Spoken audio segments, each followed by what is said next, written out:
अस्सलाम वालेकुम class 10th। I am the teacher of physics. सबसे पहले हम देखते हैं कि हमारे कौन कौन से चैप्टर्स हमारे सिलेबस में शामिल हैं। सबसे पहले उनको एक नज़र हम देख लेते हैं। सबसे पहला हमारा जो चैप्टर है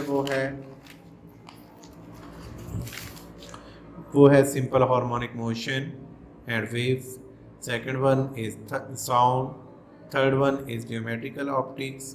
four one is electrostatics. 5 1 is current electricity. Next one electromagnetism. Next one is basic electronics.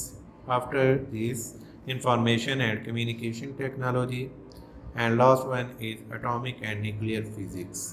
सबसे पहले आज हम फर्स्ट चैप्टर स्टार्ट करते हैं। हमारा लेक्चर फर्स्ट है, तो इसमें हमने सबसे पहले वाइब्रेशन को देखना है कि वाइब्रेशन क्या होती है। A body is said to be vibrating if it moves back and forth और to and fro about a point. It is also called oscillation. ये जो हमारे पास वाइब्रेशन होती है, ये किसी भी पॉइंट के इर्द गिर्द जो मूवमेंट होती है उसे क्या कहते हैं? वाइब्रेशन कहते हैं। और ये जो वाइब्रेशन है इसका अदर नेम क्या है? ऑसिलेशन है।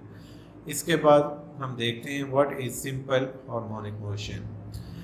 ये हमारे पास जो सिंपल हार्मोनिक मोशन है ये भी वाइब्रेशन मोशन की एक टाइप है। A special kind of vibratory और oscillatory motion is called the simple harmonic motion. इसके बाद हमारे पास आ जाते हैं what are the examples of simple harmonic motion. ये इसकी एग्जांपल्स भी हैं, ये हमारे पास सिंपल हार्मोनिक मोशन की टाइप्स भी हैं। तो हम यहाँ पे जो जो एग्जांपल्स जो टाइप्स हम स्टडी करेंगे, सबसे पहले उनको देख लेते हैं। पहले हमारे पास है मोशन ऑफ मास अटैक to a spring. Second one is ball and ball system and third one is motion of simple pendulum. तो सबसे पहले आज हम स्टार्ट करते हैं मोशन ऑफ, जो हमारे पास पहली टाइप है मोशन ऑफ मास अटैक टू अ स्प्रिंग। इसको हमने स्टडी करना है। इसमें क्या होना है, जैसे नाम से ज़ाहिर होगा कि हमारे पास एक मास होगा, स्प्रिंग होगा। इसको हम किसी बॉडी के साथ अटैच करेंगे तो इसमें देखेंगे कि सिंपल हार्मोनिक कैसे प्रोड्यूस होती है। तो सबसे पहले it is the simplest type of oscillatory motion. ये आप हमने पहले भी देखा कि हमारे पास ये टाइप है, एग्जांपल है किसकी? सिंपल हार्मोनिक मोशन की।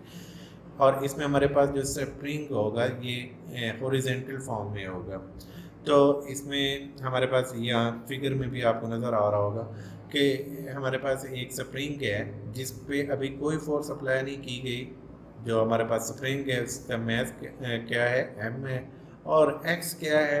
ये x हमारे पास डिस्प्लेसमेंट को शो कर रहा है कि हम जब कोई फोर्स अप्लाई करेंगे तो उस पर कितना डिस्प्लेसमेंट प्रोड्यूस होता है। तो इसी तरह नीचे वाली जो हमारे पास फिगर है उसमें क्या है? फोर्स अप्लाई की गई है तो आपको उसमें डिस्प्लेसमेंट भी पैदा हुआ है, ठीक है। और ये उसका मीन पोजीशन है, जो सेंट्रल पार्ट होगा, सेंटर पॉइंट होगा जिसके गिर्द मूवमेंट हो रही होगी उसे क्या बोलेंगे? Mean position. ये जो भी वाइब्रेशन पैदा होती है इसमें हमेशा हमारे पास वाइब्रेटरी इमोशन जो होती है वो मीन टू एक्सट्रीम की तरफ होती है। जो हम सेंटर पॉइंट होगा उसे मीन पोजीशन कहेंगे, जो हम जिस पॉइंट तक वो मूव करेगा उस पॉइंट को क्या कहेंगे? Extreme point.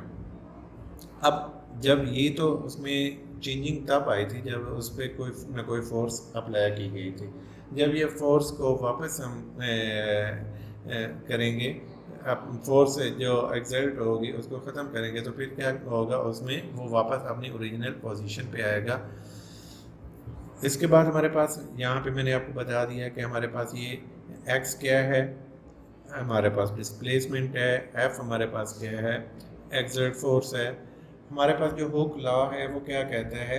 f directly proportional to negative x। यहाँ पे नेगेटिव साइन को भी मैं नेक्स्ट एक्सप्लेन करूँगा कि ये नेगेटिव साइन किसको शो कर रहा है। आपको f क्या पता है और x क्या पता है। जब हम प्रोपोर्शन का साइन ख़त्म करेंगे तो आपको पता होना चाहिए वहाँ पे एक प्रोपोर्शनैलिटी कांस्टेंट आ जाता है। यहाँ पे नेक्स्ट स्टेप में देखें f is equal to negative k x, जब प्रोपोर्शनैलिटी कांस्टेंट ख़त्म हुआ तो उसकी जगह पे k आ गया। k is called the spring constant, ये हमारे पास स्प्रिंग कांस्टेंट है। तो जब यहाँ से सबसे पहले मुझे क्या करना होगा, x यहाँ पे k को फाइंड करना है, k को सेपरेट करना है। k का फार्मूला बनाने के लिए मैं क्या करूँगा, यहाँ पे x मल्टीप्लाई हो रहा है, दूसरी साइड पे आएगा तो f यहाँ पे डिवाइड हो जाएगा। तो f over x is equal to negative k, negative का साइन दूसरी साइड पे लेके आएंगे तो negative f over x is equal to k। दूसरी फॉर्म में इसे हम क्या नाम दे सकते हैं, k is equal to negative f over x, ये हमारे पास फर्स्ट इक्वेशन थी, सेकंड इक्वेशन थी, ये हमारे पास फर्स्ट इक्वेशन है। इसके बाद हम देखते हैं कि जो k की वैल्यू है ये किस चीज़ पे डिपेंड कर रही होती है। k की वैल्यू हमेशा सेम तो नहीं रहेगी, k की जो वैल्यू है वो डिपेंड करती है, the value of k is measures of the stiffness of the spring. Stiffness किसको कहते हैं, हार्डनेस को। तो सबसे ये हमारे पास हार्डनेस होती है, किसी भी चीज़ की जो सख्ती होती है उसे क्या बोलते हैं, हार्डनेस। ये हमारे पास हार्डनेस है, ये उस पर डिपेंड कर रही होती है k की वैल्यू। इसमें हमारे पास दो चीज़ें हैं, अगर हमारे पास जो स्प्रिंग है वो हार्ड होगा तो क्या होगा, उसकी वैल्यू क्या होगी, ज़्यादा होगी। अगर वो स्प्रिंग हमारे पास सॉफ्ट होगा, बिल्कुल नरम होगा, तो उसकी वैल्यू क्या होगी, थोड़ी होगी। If the spring is stiff then the value of k is larger. अगर हमारे पास सेकंड इसकी कंडीशन क्या है, if the spring is soft then the value of k is small, तो इसकी वैल्यू स्मॉल होगी। तो आपको पता है f is equal to m में, इसमें से अगर हम ये यहाँ पे हमारे पास f की वैल्यू गिवन है, तो आप ये वैल्यू जो f की है ये इक्वेशन नंबर 2 में पुट करेंगे, k is equal to m में ओवर x, यहाँ पे नेगेटिव का साइन भी था। तो यहाँ से हम क्या करेंगे, a की वैल्यू फाइंड करेंगे। a की वैल्यू को फाइंड करने के लिए हमें क्या करना पड़ेगा, m यहाँ पे m a को क्रॉस मल्टीप्लिकेशन करेंगे, k over 1 is equal to negative m a over x। Negative m a को जब इस 1 के साथ मल्टीप्लाई करेंगे तो m a आ जाएगा, और x को जब k के साथ मल्टीप्लाई करेंगे नेगेटिव k x आ जाएगा। और यहाँ से m को मल्टीप्लाई हो रहा है, दूसरी साइड पे आके ये क्या हो जाएगा, डिवाइड हो जाएगा। जब डिवाइड करेंगे तो हमारे पास a की वैल्यू क्या आ जाएगी, a is equal to negative k over m x।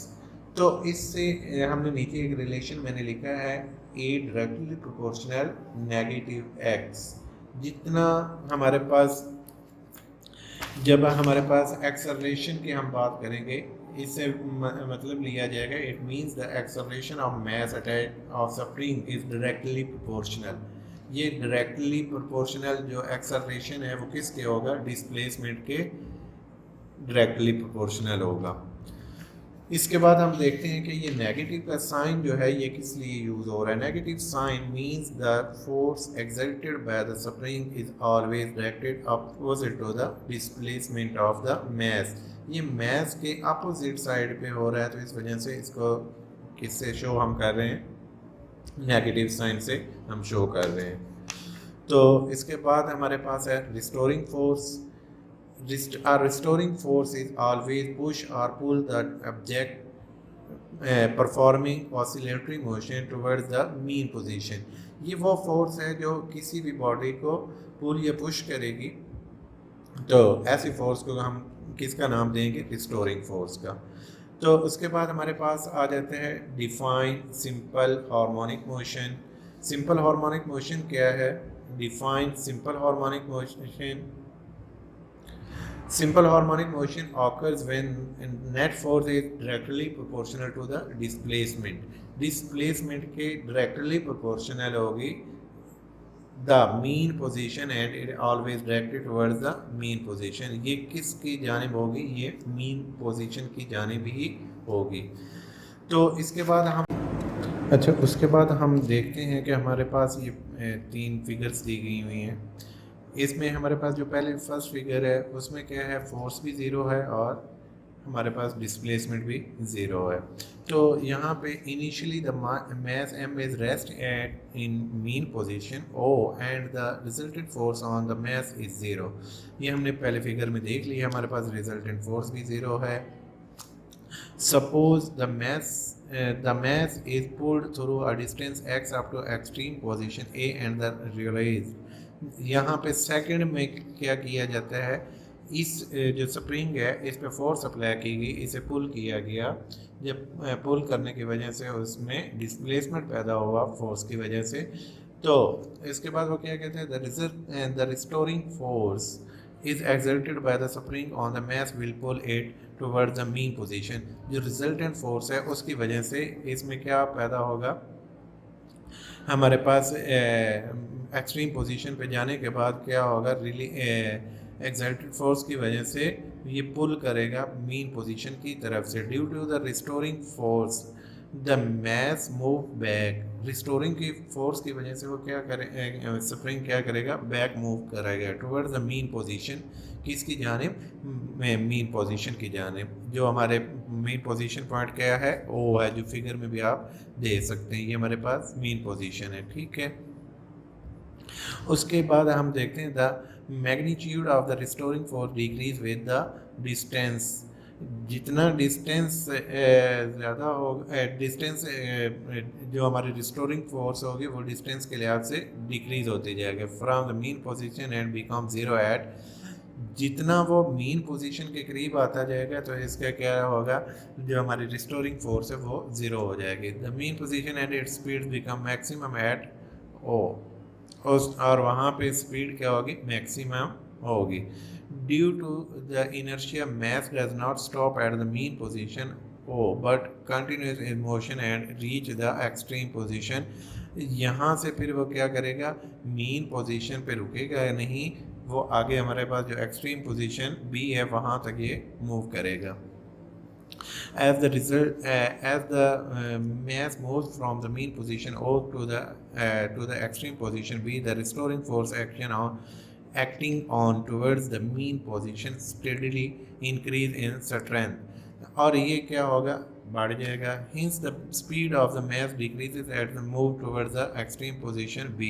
The mass finally comes briefly to rest at the extreme position B। ये हमारे पास ये थर्ड फिगर में वो वापस ओरिजिनल फॉर्म में आ रहा है। This process is repeated and the mass continues to oscillate back and forth about the mean position O। Such position of mass attached to a spring on a horizontal frictionless surface is known simple harmonic motion, जिसे SHM भी कहते हैं। तो अब हम देखते हैं इसका जो टाइम पीरियड है उसको निकालने का क्या फार्मूला है। The time period T of the simple harmonic motion of mass attached a spring given by the following equation. तो इसमें हमारे पास फार्मूला क्या है, T is equal to 2πm/k under root. ये हमारे पास इसका टाइम पीरियड का फार्मूला है जो आपको याद होना चाहिए। तो अब देखते हैं कि हमने होमवर्क में क्या करना है और लैब में क्या करना है। इसमें हमारे पास मैंने 4 क्वेश्चन आपको दे रहा हूँ जो आपको अच्छे तरीके से याद होना चाहिए। सबसे पहले है define vibration, second one is what is the simple harmonic motion, third one is what are the examples और types of simple harmonic motion. उसके बाद 4 वन क्या है, define and explain simple harmonic motion.